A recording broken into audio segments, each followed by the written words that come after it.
Hey everybody, I want to give you my review, a homeowner's review of the InSoFast system.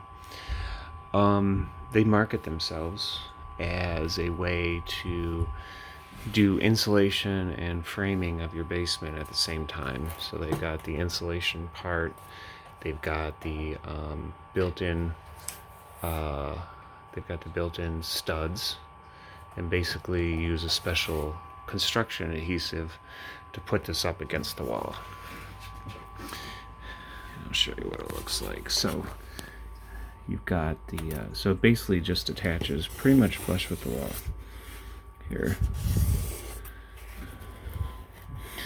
The InSoFast system has a bunch of channels for waterproofing, and it's got channels here at the top of each panel and channels that run down in the middle that you can run wiring, electricity.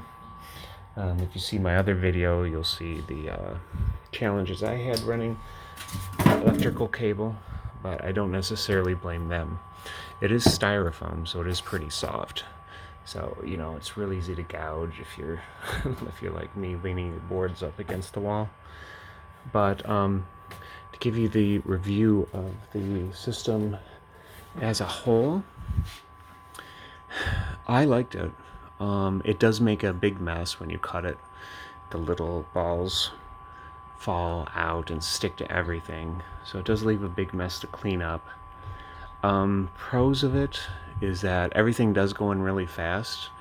I basically did 3 walls of my basement in like 1.5 days, and that's pretty insane to be able to have the studs and the insulation put up at the same time. The system has kept the basement pretty warm. Let me show you, hold on.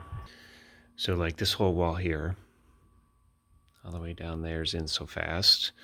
We got InSoFast along that wall, and we've got InSoFast along this wall with a little bit of wood for the bump out there. So it does go up quickly. It's much easier. Where you start losing time is when you're actually trying to run cables, because it's not as smooth as like drilling holes and running electrical through wood.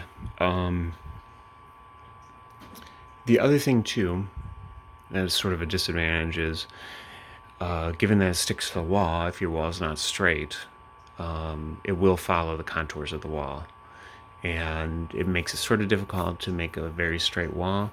That one long wall that I showed you, that it's attached to the cement, so the cement actually bows in the middle. It's just a pouring. It's not a result of a bad basement, but you can see the wall is following the cement. So it's sort of a disadvantage too. If you did a traditional wood frame, you separate it out, you know, your walls would be straight. All in all, it is a little bit more expensive than traditional wood framing, but one of the very powerful things that I thought was, hey, I don't have a big team of folks to be working on this, so for an individual, this is a really useful system, as long as if you're willing to work around its flaws, which is, you know, the slower wire running, the restrictions on where to put wires, etc. And in not being straight. If you're okay with that, and you're one person and you're do-it-yourself like I am, this type of system is pretty helpful for you.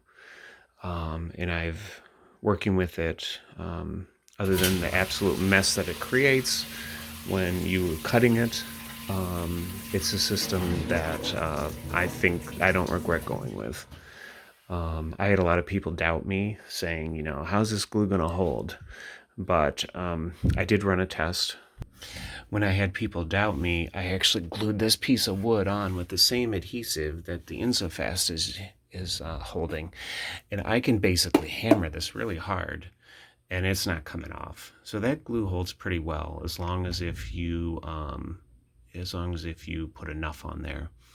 The other thing that I always wondered about was, you know, the texture of the wall is rough, and so I just made sure I put enough glue on so that when I pushed the paneling up against the wall, that it got into all these seams and crevices.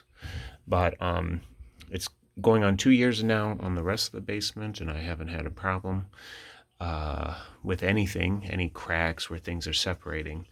And this piece of wood, which I did just as a test, because I had all these people doubting me about the adhesive, this wood is not coming off from this point on. So,